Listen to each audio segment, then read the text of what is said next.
புலியை பார்த்து பூனை சூடு போட்டதுன்னா அந்த பூனையை பார்த்துட்டு ஒரு நாய் சூடு போட்டுக்கிட்ட கதையா நயினா நாகேந்திரன் அவருடைய நிலைமை வந்துட்டு போயிருக்குது. தமிழ்நாடு முதலமைச்சர் திரு மு.க. ஸ்டாலின் அவர்கள் செவுட்டில் அரைஞ்ச மாதிரி வந்துட்டு பொலிர் நல்ல அறைய வந்துட்டு அமித்ஷா அவர்களுக்கு கொடுத்து நீ அமித்ஷாவா தமிழ்நாட்டு மக்கள் வந்துட்டு எதை செஞ்சாலும் மன்னிச்சிருவாங்க. ஆனா இங்க இருக்கக்கூடிய கல்வி விஷயத்துல வந்துட்டு கைய வச்சாங்கன்னா தமிழ்நாட்டு மக்கள் சும்மா இருக்க மாட்டாங்க. நீட்டு பாதகத்தை செஞ்ச ஒரே காரணத்துக்காக தொடர்ந்து வந்து பாத்தீங்கன்னாக்கா 10 தேர்தல்களையும் அதிமுகவுக்கு வந்து மண்ணக்கவர் அளவுக்கு செருப்படியை கொடுத்து தோல்வியை கொடுத்து அரசின் நடைபெணங்களாக மாற்றி வைத்திருக்கிறார்கள். என் பிள்ளைங்க கல்வியில வந்துட்டு காவு வாங்குற வேலை செய்யக்கூடிய அந்த பாஜகவோட கை கோத்த காவாலி பயல்களை உங்களுக்கு என்னைக்கு நீ தமிழ்நாட்டு அரசு இடையில இருந்தா ஒடுக்கி வச்சிட்டு இருக்கிறாங்க. சிதம்பரம் தீட்சிதர் பண்ற அட்டூழியங்கள்லாம் கொஞ்சம் நஞ்சம் இல்ல, அதெல்லாம் இந்த சத்சூத்திர சங்கிகளுக்கு தெரியாது. தமிழ்நாடு அரசு அந்த கோயில்களுடைய நிதி எடுத்து இந்த பிள்ளைகள் படிப்பதற்காக கல்லூரிகளை கட்டுறாங்க. தமிழ்நாட்டுக்குள்ள சனாதன ஆட்சிகளும் சனாதன அடிவடைகளுடைய ஆட்சியும் என்னைக்கு நீ தமிழ்நாட்டு மக்கள் அனுமதிக்க மாட்டாங்க. தமிழ்நாடு எப்பொழுதும் சனாதனத்துக்கும் பார்ப்பனத்துக்கும் டெல்லி ஏகாதிபத்தியத்துக்கும் அவுட் ஆஃப் கண்ட்ரோல்லவா இருக்கும்.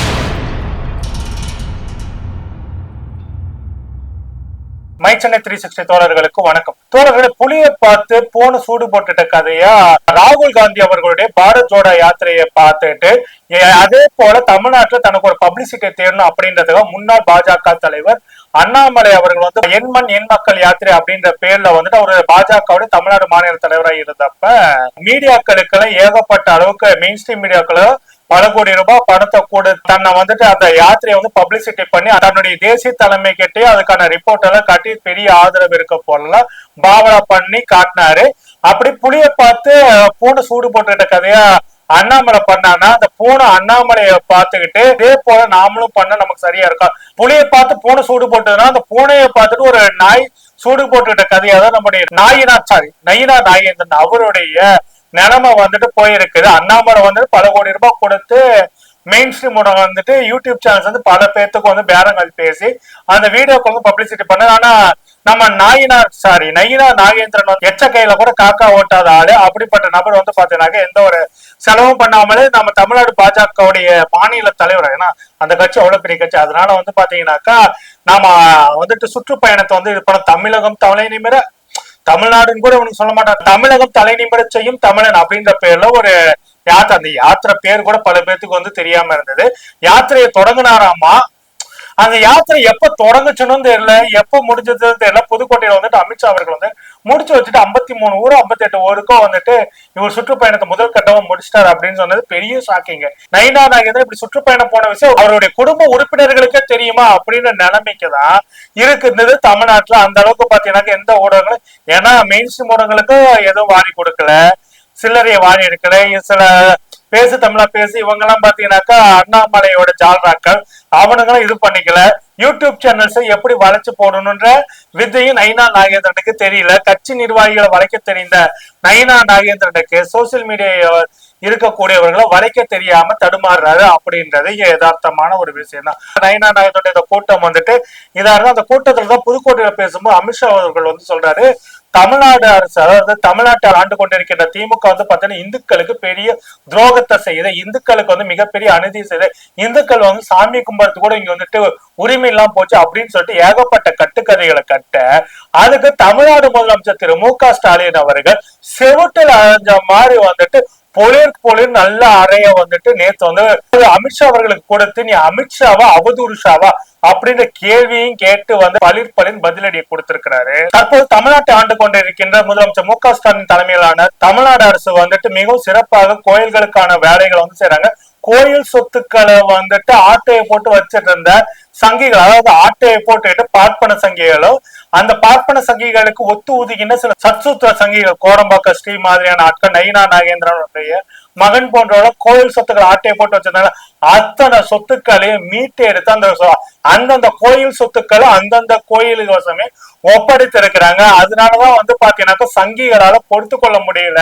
ஏன்டா எங்க ஆளுங்க வச்சிருந்த கோயில், எங்க ஆளுங்க ஆட்டையை போட்டு வச்சிருக்க கோயில் சொத்துக்களை பறிமுதல் பண்ணி திரும்ப கோயிலுக்கே கொடுக்குறீங்க, நாங்க அதை வச்சுட்டு பெருசா எங்க ஆளுங்களை வச்சு கல்லா கட்டலாம்னு நினைச்சாக்கா எங்க கல்லா கட்டுற பொழப்புல வந்து மண்ணை போட்டீங்களா அப்படின்னு சொல்லிட்டு வைத்தறிச்சல்தான் திமுக வந்து பாத்தீங்கன்னாக்கா இந்துக்களுக்கு எதிரியா இருக்குது அப்படின்ற மாதிரி கட்டுக்கதைகளை வந்துட்டு கட்டி காட்டிட்டே இருக்கு. ஆனா உண்மையிலே இந்த நாடு முழுக்க இருக்கக்கூடிய ஒட்டுமொத்தமான இந்துக்கள் எல்லாருக்கும் 3% சனாதன பார்ப்பனிய இந்துக்களை தவிர ஒட்டுமொத்தமாக இருக்கக்கூடிய பிற்படுத்தப்பட்ட ஒடுக்கப்பட்ட பழங்குடி இந்துக்கள் எல்லாத்துக்குமே எதிராக இருக்கக்கூடிய ஒரே கட்சி எதுனாக்கா அது பிஜேபி தான்.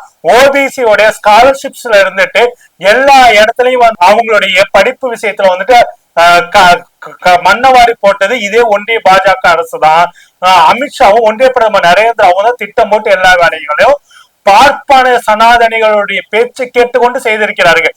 இந்த வைசிய சூத்திரர்கள் பார்ப்பனிய சனாதனை பேச்சை கேட்டுக்கிட்டு ஒட்டுமொத்தமா இருக்கக்கூடிய ஓபிசி சமூகமாகட்டும், பிற்படுத்தப்பட்ட மிகவும் பிற்படுத்தப்பட்ட பழங்குடி ஒடுக்கப்பட்ட மக்கள் இந்துக்களுடைய எல்லாத்துடைய கல்வி நலனை கெடுத்துட்டு இருக்கிறாங்க அப்படிதான் சொல்றேன். இன்னும் வெளிப்படையா சொல்றேங்க, தமிழ்நாட்டுல அதிமுக ஏன் வந்துட்டு வெளிப்படையா தொடர்ந்து பல தேர்தலில் 10 தேர்தலுக்கு மேல தோற்கடிக்கப்பட்டதுனாக்கா தமிழ்நாட்டு மக்கள் வந்துட்டு எதை செஞ்சாலும் மன்னிச்சிருவாங்க.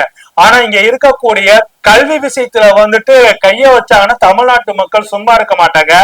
நீட்டு பாதகத்தை செஞ்ச ஒரே காரணத்துக்காக தொடர்ந்து வந்து பாத்தீங்கன்னாக்கா 10 தேர்தல்களையும் அதிமுகவுக்கு வந்து மண்ணக்கவர் அளவுக்கு செருப்படியை கொடுத்து தோல்வியை கொடுத்து தமிழ்நாடு மக்கள் வந்து பாத்தீங்கன்னா ஓரம் கட்டி எடப்பாடி பழனிசாமியை வச்சிருக்காங்க. எடப்பாடி பழனிசாமி வந்து பாத்தீங்கன்னாக்கா ஓரம் கட்டி வச்சிருக்காங்க. ஓபிஎஸ் வந்து பாத்தீங்கன்னாக்கா அரசியல் அனாதையாக்கப்பட்டிருக்கிறாங்க. இவர்களுக்கு ஒத்துழைக்கின்ற அன்புமணி ஆகட்டும், டிடிவி ஆகட்டும், அண்ணன் ஜான் பாண்டியன் ஆகட்டும், ஜி கே வாசன் இவர்கள் எல்லாம் பாத்தீங்கன்னா அரசியல் நடைபெணங்களாக மாற்றி வைத்திருக்கிறார்கள் தமிழ்நாட்டு மக்கள்.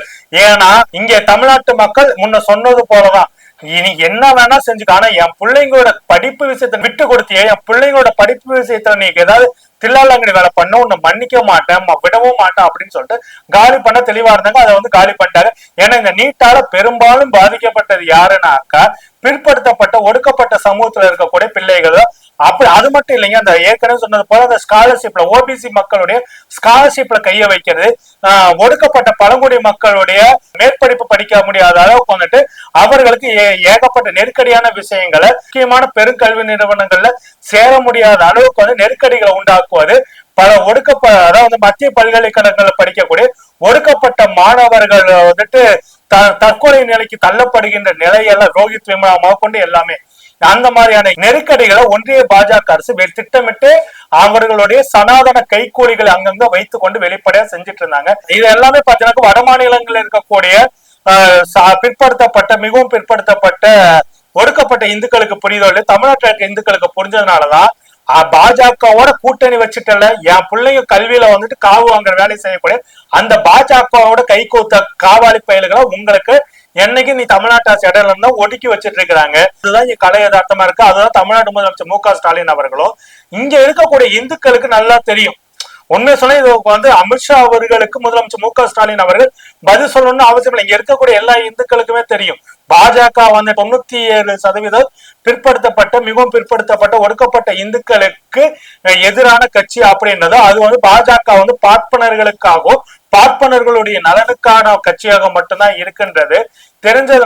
ஏன்னா வந்து பாத்தீங்கன்னா 10% இடபிள்யூஎஸ் வந்துட்டு பாத்தீங்கன்னாக்க எந்த ஒரு பிரச்சனை இல்லாம நைட்டா நிறைவேற்றி அந்த மசோதாவுக்கு வந்துட்டு குடியரசுத் தலைவருடைய கையெழுத்து வாங்கி அதை சட்டமாக்குறது எல்லா தில்லாலங்கடி வேலையும் செஞ்சது ஒன்றிய பாஜக அரசு. ஆனா அதே வந்து பாத்தீங்கன்னாக்கா ஓபிசி சமூகத்தோடைய ரிசர்வேஷன் வந்துட்டு ஏத்தி கொடுக்குறான்னு கேட்டாக்கா அதுக்கு வந்துட்டு எந்த ஒரு இதுவும் பண்ணல. அதுதான் ராகுல் காந்தி அவர்கள் தொடர்ந்து கடந்த நாடாளுமன்ற தேர்தல் பெரும் பிரச்சாரமே வச்ச உடனே பாஜக அரசு பயந்து போன விஷயமாவும் அது இருந்தது அப்படின்னு தான் பார்க்க முடியுது.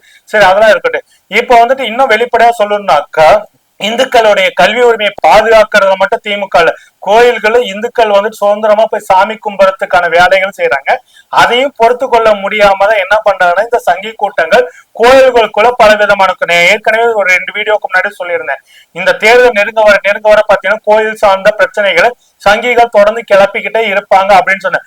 அதே போலதான் வைகுண்ட ஏகாதசி நாள்ல இருந்து தொடர்ந்து வந்துட்டு அண்ணன் சேகர் பாபு அவர்களை கூடி வைத்து ஒரு சில விஷயங்கள் நடக்குது. அண்ணன் மனோ தங்கராஜ் அவர்களை கூடி வைத்து பல விஷயங்களை வந்துட்டு ஒன்றிய பாஜக அரசு வந்து செஞ்சுட்டு இருக்கு. அதே போல வந்து பாத்தீங்கன்னாக்கா இப்ப சிதம்பரம் நடராஜர் கோயிலே ஒரு ஆள் வந்து பாத்தீங்கன்னாக்கா உள்ள போயிட்டு குடிச்சிட்டு போயிட்டு இது பண்ணாங்க. அதுக்கு வந்து பாத்தீங்கன்னாக்கா அந்த கோயிலுக்கு வந்து பாதுகாப்பு கொடுக்கல இந்து சமயம். ஏன்னா அந்த கோயிலுக்குள்ளே தமிழ்நாடு அரசு வரக்கூடாதுன்னு சொல்லிட்டு ஏகப்பட்ட பிரச்சனைகளை போட்டுட்டு இருக்கிறதே சிதம்பரம் தீட்சிதர்கள் தான்.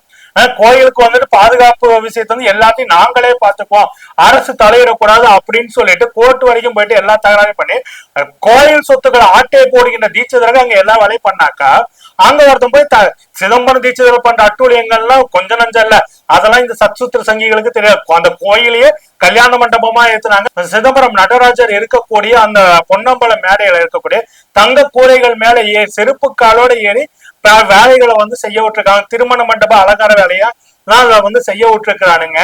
இதையெல்லாம் கண்டிக்கிறதுக்கு துப்பு இல்ல பிஜேபியில இருக்க ஒருத்தனுக்கும். இதையெல்லாம் பேசுறதுக்கு எவனுக்கு நாக்கு இல்ல. அந்த சிதம்பரம் நடராஜர் கோயில்ல எவ்வளவு வருமானம் வருது, அந்த வருமானம் குறித்து யாருக்கு எந்த ஒரு கணக்கும் தெரியல. கோயில்களை இவனுக்கு பக்தர்களுக்கு கொடுங்கன்னு சொல்றதுக்கான அந்த கோயில் மூலமா வரக்கூடிய வருமானத்தை பார்ப்பனர்களும் அந்த பார்ப்பனர் கைக்கூலியா இருக்கக்கூடிய 1-2 சத்சூத்திர சங்கிகளும் ஆட்டையை போறதுக்காக தான் பண்ணிட்டு இருக்கிறாங்க அப்படின்னு வெளிப்படையா இருக்குது. ஆனா தமிழ்நாடு அரசு அந்த கோயில்களுடைய நிதி எடுத்து இந்து பிள்ளைகள் படிப்பதற்காக கல்லூரிகளை கட்டுறாங்க. இந்து சமயத்தை இந்து பிள்ளைகள் படிப்பதற்கு அந்த கல்லூரிகளை வந்து நடத்திட்டு இருக்கிறாங்க. அது மட்டும் இல்லாம கோயில்களை இந்துக்கள் வந்து பாதுகாப்பாகவும் சகல வசதிகளும் இறை வழிபாட்டை பண்ணணுன்றதுக்காக ஏற்பாடுகளை தொடர்ந்து செஞ்சுக்கிட்டே இருக்காங்க. கோயில்களை பலவிதமான வசதிகளை ஏற்படுத்தி கொடுத்துட்டு இருக்காங்க. இதையெல்லாம் மறைச்சுக்கிட்டு அமித்ஷா அவர்கள் வந்துட்டு பாத்தீங்கன்னாக்கா அவதூறு கிளப்பதுக்காக இது பண்ணதான் தமிழ்நாடு மு.க. ஸ்டாலின் அவர்கள் அந்த பதிலடியை வந்து கொடுத்திருந்தாங்க. ஆனா உண்மை என்னன்னாக்கா இது இங்க இருக்கக்கூடிய இந்துக்களுக்கு தெரிந்ததுனாலதான் பாஜக வந்து பாத்தீங்கன்னா வெளியில மட்டும்தான் இஸ்லாமியர்களுக்கு எதிரான கட்சியா இருந்துகிட்டு இந்துக்களை ஒன்று சேருவோம்னு சொல்லிட்டு திட்டம் போட்டு பேசிட்டு இருக்காங்க. ஆனா வந்து பாத்தீங்கன்னாக்கா இவர்கள் உரிமைகளை பறிப்பது 97% இஸ்லாமியர்களை எதிரிகளாக காட்டி பாஜக வந்துட்டு 97% இந்துக்களுடைய கல்வி, வேலை வாய்ப்பு, குடியுரிமை, அனைத்து விதமான சகல உரிமைகளை பறிக்கின்ற வேலையை மறைமுகமா செய்த பார்ப்பனர்களுக்கு அடியால் வேலை செய்வதற்கான வேலைகள் செய்வதற்கான விஷயங்களை வந்துட்டு சாமானிய ஒடுக்கப்பட்ட பிற்படுத்தப்பட்ட பழங்குடி இந்துக்களை மீண்டும் பார்ப்பானுடைய அடிமையாக்களுடைய எல்லா வேலைகளையும் மறைமுகமா செய்கிறது. அதுக்கு வந்து பாத்தீங்கன்னாக்க இந்த எடப்பாடி பழனிசாமி தலைமையிலான துரோகி அதிமுக இருக்கின்றதுனால தமிழ்நாடு மக்கள் வந்து தொடர்ந்து 10 தேர்தலையும் அதிமுகவுக்கு பாஜக தோல்வியை கொடுத்து பாஜகவுக்கு ஆரம்பித்து வந்து தமிழ்நாட்டுல வந்துட்டு தோல்வியை கொடுத்துட்டு இருக்காங்கனாக்க இதுவும் வந்துட்டு அதிமுகவோட பாஜக கை கோர்த்தனால இதா இருக்கு. ஆக மொத்தத்துல பாத்தீங்கன்னா தமிழ்நாடு முதலமைச்சர் மு.க. ஸ்டாலின் அவர்கள் வந்து பாத்தீங்கன்னாக்கா அவதூறு கிளப்பி அமித்ஷாவுக்கு வந்துட்டு நெத்தி போட்டுல புலின்னு அடிக்கிற மாதிரி வந்துட்டு விஷயங்களை வந்து சொல்லி இருக்கிறாரு அப்படின்னு சொல்ல முடியுது. வந்து சொல்றாரு தமிழ்நாட்டை வந்துட்டு யார் ஆளுநர், நரேந்திரா ஆளுநர்மா அப்படின்ற மாதிரி கேள்வி இருக்காரு. இதெல்லாம் வந்துட்டு கனவுலையும் நடக்காத விஷயம் பாஜகவுக்கு. ஓகேங்களா, நரேந்திராவின் ஆட்சி தமிழ்நாட்டுக்கு ஒண்ணுனாக்கா அடிமை ஆட்சி எடப்பாடி பழனிசாமியோடைய தலைமையிலோ இதை வந்துட்டு கூட்டணி ஆட்சி அதிமுக வெற்றி பெற்ற வரும்ன்ற மாதிரி இவர்கள் வந்து சொல்றாங்க. தமிழ்நாட்டுக்குள்ள சனாதன ஆட்சிகளும் சனாதன அடிவடைக்கூடிய ஆட்சியும் என்னைக்கு நீ தமிழ்நாட்டு மக்கள் அனுமதிக்க மாட்டாங்க அப்படின்றத அமித்ஷாவுக்கு வரப்போகின்ற 2026 தேர்தல மிக தெளிவாக வந்துட்டு தமிழ்நாடு மக்கள் புரிய வைக்கதான் போறாங்க. தமிழ்நாடு எப்பொழுதும் சனாதனத்துக்கும் பார்ப்பனத்துக்கும் டெல்லி ஏகாதிபத்தியத்துக்கும் அவுட் ஆஃப் கண்ட்ரோல்லவா இருக்கும்ன்றத மீண்டும் 2026 ப்ரூவ் பண்ணதான் போகுது அப்படின்னு சொல்லிக் கொள்கிறோம். என்ன நடக்குது என்பது குறித்து பொறுத்திருந்து பார்ப்போம் தோழர்களே. நன்றி, வணக்கம். தமிழக மக்கள் வந்து ரொம்ப தெளிவாதான் இருப்பாங்களே தவிர்த்து இது அயோத்தி மாதிரி ஆக்கலாமே, இதுல என்ன தவறுன்னு கேக்குறாருன்னா அப்ப அவர் எந்த அளவு இவருக்கு அறிவு இருக்கு நயினார் நாகேந்திரன் அவர்களுக்குன்னு இதுலயே மக்கள் தெளிவா புரிஞ்சிருப்பாங்க. அப்ப நீங்க என்ன சொல்ல வரீங்க? நேரடியா நாங்க அப்படிதான் பண்ணுவோம், நாங்க பிஜேபியை உள்ள நுழைக்கிறதுக்கு RSS மூலமா எல்லா காரியங்களையும் நாங்க இதெல்லாம் வந்து ஒரு சின்ன விஷயங்கள் அப்படியே குட்டி குட்டியா அரிச்சு அப்படியே பெரிய பூதாகரமா ஆக்கி அதுல ஒரு சந்தோஷப்படுறதுதான் பிஜேபியோட நோக்கம். என்னன்னா தமிழக மக்களுடைய நிம்மதியை கெடுக்கும்.